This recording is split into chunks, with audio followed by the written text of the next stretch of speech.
جیسے نبی کریم صلی اللہ تعالی علیہ وسلم نے فرمایا دیوار کے نیچے دب کر کے کوئی مر گیا، آگ میں جل کر کے کوئی مر گیا، پانی میں ڈوب کر کوئی مر گیا، خودکشی کی بات نہیں، حادثے سے خود جلا کر کے مرا ہے، خود پانی میں کود کے مرا ہے، اس کے لیے نہیں، حادثے سے آگ میں جل کر مر گیا، یا پھر پانی میں غرق ہو گیا، یا پھر کسی بڑے حادثے میں، یا نیمونیا کی بیماری جس کو ذات الجنب کہا جاتا ہے، اس میں اگر کسی کا انتقال ہو گیا، یا پیٹ کے درد میں کوئی انتقال کر گیا، یا وہ عورت جو بچہ ہونے کے وقت انتقال کر گئی، ان سب کو شہید کا درجہ دیا جا رہا ہے۔ یہ شہید حکمی ہیں، یعنی حقیقی شہید کا مقام ایک الگ ہے، لیکن ان کو حکمن شہید کہا جاتا ہے اسلامی اعتبار سے۔ لیکن جو حقیقی شہید ہے اس کے لیے میں اس لیے آج اس موضوع کو چھیڑ رہا ہوں کہ دیکھ دیکھ کر کے ہم تھک چکے، چھوٹے سے بچوں کے زخم ہماری نیند خراب کر دیتے ہیں، ان کی چیخیں ہمارے چین کو اڑا دیتی ہیں۔ کیا آپ کے سامنے روز مرہ ماؤں کے بچوں کو ہاتھ میں اٹھائے ہوئی تصویریں نہیں آتی؟ اخباروں کی زینت نہیں بنتی آج؟ وہ ان چھوٹے بچوں کو کبھی ملبے میں اپنے عزیزوں کو ڈھونڈتے ہوئے ہم دیکھتے ہیں، دل باہر نکل آتا ہے، کلیجہ منہ کو آتا ہے۔ جس کا گھر تباہ کر دیا گیا، توڑ پھوڑ کر دیا گیا ہے، وہ ننھی ننھی انگلیوں سے ملبہ ہٹا کر کے اپنے عزیزوں کی لاشیں ڈھونڈ رہے ہیں۔ میرے عزیزوں، یہ بڑے دل جگرے کی بات ہوتی ہے۔ 8 سال کی عمر میں، 6 سال کی عمر میں جن کے ماں باپ بھائی بہن سب چھین لیے گئے ہوں، اور اگر اس بچے کو زندہ رہنا ہے، ابھی زندہ رہنا ہے، تو اس کی آگے کی زندگی کا کیا ہے؟ اس کے پاس کوئی اسباب نہیں، لیکن پھر بھی وہ بچہ الحمدللہ کہتے ہوئے آگے بڑھتا ہے۔ یہ حالات دیکھ کر کے اور پھر میرا جسم اس وقت رونگٹے کھڑے کر دیا، اور اس وقت ہمارے جسم میں کپ کپی طاری ہوئی جب ہم نے لاشوں کی انبار کو دیکھا، اور بڑے بڑے جوانوں کے نہیں، چھوٹے چھوٹے بچوں کی لاشیں لائن سے لگائی گئی ہیں، تقریباً 50 یا 60 بچے، اور مائیں اس میں اپنا بچہ ڈھونڈنے کے لیے چادر ہٹا ہٹا کر کے دیکھ رہی ہوں۔ ایسے لگتا ہے جیسے ہم اسکول بھیجتے ہیں اپنے بچوں کو، اور بھیڑ میں اپنے بچوں کو تلاش کر رہے ہوتے ہیں، اور وہ میتوں میں اپنے بچوں کو ڈھونڈ رہی ہیں، ہاتھ میں دستی یا رومال لیے ہوئے۔ جب اپنا بچہ مل جائے، ماں اس کے بچے کا خون صاف کرتی ہے چہرے سے۔ وہ درد و کرب کیا ہوتا ہے ایک ماں سمجھ سکتی ہے، ایک باپ سمجھ سکتا ہے، جس کے گھر اولاد ہے وہ سمجھ سکتے ہیں۔ لیکن یہ درد جو بچوں کا دیکھا ہم نے، کسی کا ہاتھ کٹا، کسی کا پیٹ پھٹا، کسی کا سر پھٹا، لیکن ان تمام چیزوں کو دیکھ کر جب رونگٹے کھڑے ہوتے، پھر میں نے پڑھنا شروع کیا۔ اس بات پر آ کر کے پھر دل مطمئن ہوا۔ میرے نبی پاک صلی اللہ علیہ وسلم نے فرمایا، جو اللہ کی راہ میں شہید ہوتا ہے، تم کیا سمجھتے ہو اس کو درد بہت زیادہ دیا جاتا ہے؟ اس کو جب قتل کرتے ہیں ظالم اور کافر، اس کو جس طرح سے مارا جاتا ہے، ٹکڑوں میں بدل دیا جاتا ہے، تمہیں کیا لگتا ہے بہت تکلیفیں ہوتی ہیں؟ میرے آقا صلی اللہ علیہ وسلم فرماتے ہیں، شہید کو اتنی تکلیف بھی نہیں ہوتی جتنا تمہیں چونٹی کاٹنے سے ہوتی ہے، اس کو اتنا درد بھی نہیں دیا جاتا۔ وہ اللہ رب العزت کی بارگاہ میں مامون ہے، اسے دنیا کے درد سے آزاد کر دیا جاتا ہے۔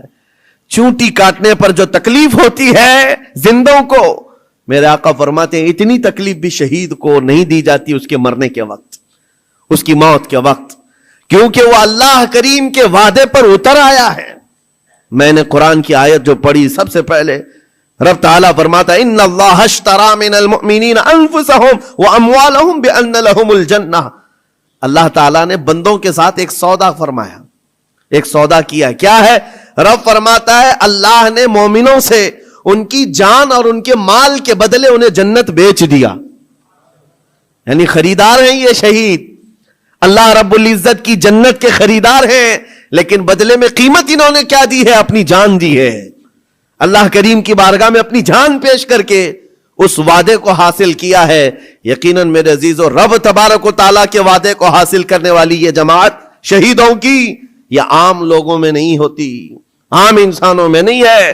یہ مقام کا اس کی عظمت جسے پتہ چل جائے، اس کے دل سے خوف خطر ختم ہو جائے۔ میرے آقا صلی اللہ تعالی علیہ وسلم فرماتے ہیں جنت میں سب چلے جائیں گے، جو جنتی ہوں گے قیامت کے دن، جن ایمان والوں کو جنت میں جانے کی بشارت ہوگی وہ جنت میں جا چکے ہوں گے، اور کوئی جنتی مومن ہرگز یہ نہیں چاہے گا کہ جنت سے باہر نکل کر کے آئے، کوئی نہیں چاہے گا، مگر میرے آقا فرماتے ہیں صرف شہید ایک ایسا ہوگا، شہید صرف ایسا ہوگا جو اللہ کریم کی بارگاہ میں یہ عرض کرے گا، مولا پوچھے گا اے شہید تجھے اور کسی نعمت کی ضرورت ہے جنت میں؟ وہ کہے گا کہ مولا بس ایک ہی خواہش ہے، دنیا میں تو پھر بھیج، پھر تیرے نام پر قتل ہو کر کے آؤں، پھر تیرے نام پر مر کر کے آؤں، پھر مجھے دنیا میں بھیج، پھر تیرے نام پر مر کر کے آؤں، اس لیے کہ شہادت میں جو لطف ہے وہ مجھے یہاں نہیں ملتا۔ عزیزان گرامی، یہ صرف شہید کے بارے میں میرے آقا صلی اللہ علیہ وسلم نے فرمایا، اور یہ فضیلت بیان کر کے خود میرے آقا فرماتے ہیں، حضرت ابو ہریرہ رضی اللہ تعالیٰ عنہ سے روایت ہے، بخاری شریف کی حدیث ہے، فرماتے میرے آقا میری خواہش ہے کہ اللہ کی راہ میں قتل کیا جاؤں، پھر زندہ کیا جاؤں، پھر قتل کیا جاؤں، پھر زندہ کیا جاؤں، پھر قتل ہوں، پھر زندہ ہو جاؤں، اور اسی میں اللہ کی رضا حاصل کر لوں۔ یہ میرے آقا صلی اللہ علیہ وسلم فرماتے ہیں۔ عزیزان گرامی وقار، جو شہید ہو چکے اللہ کی بارگاہ میں ہیں، وہ نعمتوں میں ہیں، وہ زندے ہیں، بلکہ ہم سب سے بہتر ہیں، ان کے مقام کو پوری دنیا والے ابھی مل کر نہیں پہنچ سکتے۔ اللہ کریم نے ان کو جو شہادت کا انعام عطا کیا ہے، میں آپ کو بتاتا ہوں، صحابہ کرام رضوان اللہ تعالی علیہ مجمعین کی دو مثالیں، کیا جذبہ تھا ان کے اندر۔ جب میرے آقا صلی اللہ تعالی علیہ وسلم احد کے میدان کی طرف روانہ ہو رہے تھے، تو ایک صحابی عمرو بن جموح رضی اللہ تعالیٰ عنہ، جن کے 4 بیٹے حضور کے ساتھ جا رہے ہیں جنگ میں، 4 بیٹے جا رہے ہیں، کسی کا ایک بیٹا گھر سے نکلے بڑی بات ہے، 4 بیٹے جا رہے ہیں، اور نبی پاک صلی اللہ تعالیٰ علیہ وسلم صفیں درست فرما رہے ہیں، اور یہ صحابی حضرت عمرو بن جموح بوڑھے تھے اور لنگڑے بھی تھے، پیر میں عذر تھا۔ حضور پاک صلی اللہ تعالیٰ علیہ وسلم کی بارگاہ میں آئے، کہا یا رسول اللہ میری خواہش ہے میں بھی آپ کے ساتھ حاضر ہو جاؤں، بچے مجھے جانے نہیں دینا چاہتے ہیں، 4 بیٹوں نے زبردستی باپ کو گھر میں بٹھایا تھا، اب آپ نہیں جائیں گے، ہم جائیں گے رسول اللہ کے ساتھ، اور باپ اس بات پر لڑائی کر رہے ہیں بیٹوں سے، نہیں میں بھی جاؤں گا۔ حضور پاک صلی اللہ تعالیٰ علیہ وسلم کے پاس آ کر ایسے درد بھرے انداز میں انہوں نے کہا تھا، میرے آقا صلی اللہ علیہ وسلم نے انکار نہیں فرمایا، کہا کہ ٹھیک ہے آپ بھی چلیں۔ پہلے حضور نے فرمایا آپ کے تو 4 بیٹے شریک ہیں، آپ کے 4 بیٹے شریک ہیں، آپ گھر میں رہ جائیں۔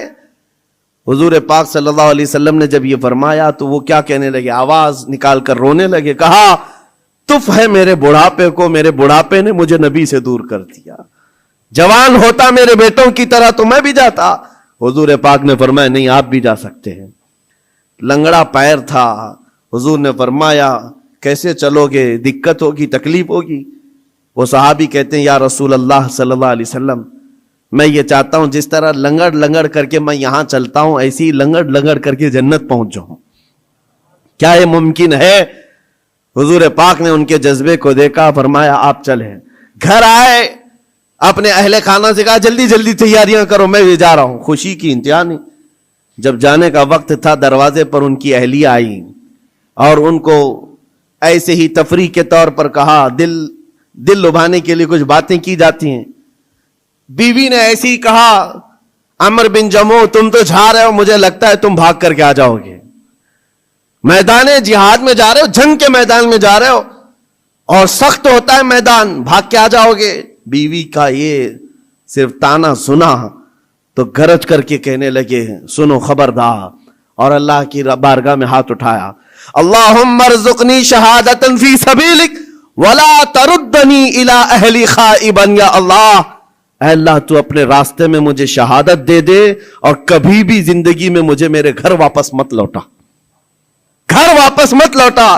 ہم تو گھر سے نکلتے ہوئے گھر واپس آنے کی سلامتی کی دعائیں کر کے نکلتے ہیں، اللہ صحیح سلامت لوٹا ہے، اور وہ جذبہ الگ ہے۔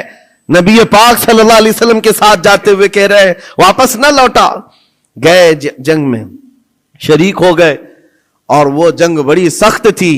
احد کی جنگ تو آپ کو میں نے کئی مرتبہ ذکر کیا ہے، بہت سخت امتحان تھا صحابہ کا، جہاں 70 صحابہ شہید ہوئے ہیں، اس میں حضرت عمرو بن جموح بھی شہید ہو گئے. یہ بوڑھے صحابی شہید ہو گئے. نبی پاک صلی اللہ تعالی علیہ وسلم نے پھر اس کے بعد شام کو جب لاشیں اٹھانے کی باری آئی، ان کی اہلیہ گھر سے آئیں اور میدان جنگ سے لاشیں جب اٹھائی جا رہی تھی، عمرو بن جموح کی لاش کو اٹھایا، گھوڑے پر رکھا، سواری پر اپنے گھر کی طرف لوٹیں. سواری نہ ادھر جاتی نہ ادھر جاتی، کہیں نہیں، بار بار گھوڑے کو چابک لگا کر دوڑایا جاتا ہے لیکن گھوڑا جاتا ہی نہیں ہے. وہ تنگ آ گئی، مجبور ہو گئی، کہا کیا ہے، لاش اتنی بھاری ہو گئی، وزن ہو گئی، کیا ہے یہ؟ نبی پاک صلی اللہ علیہ وسلم کی بارگاہ میں آ کر کے ان کی اہلیہ نے کہا آقا سب اپنی لاشیں لے جا رہے ہیں، میں بھی ان کی لاش اپنے گھر لے جا کر ان کو تھوڑی دیر کے لیے رکھنا چاہتی ہوں، لیکن سواری ہے کہ آتی نہیں آگے. میرے آقا نے فرمایا گھر سے نکلتے وقت انہوں نے کیا کہا تھا؟ ان کی اہلیہ نے کہا تھا، انہوں نے کہا تھا اللہ کی بارگاہ میں کہ مولا مجھے گھر واپس سلامت نہ لوٹانا. حضور فرماتے ہیں اس کی دعا قبول ہو چکی ہے.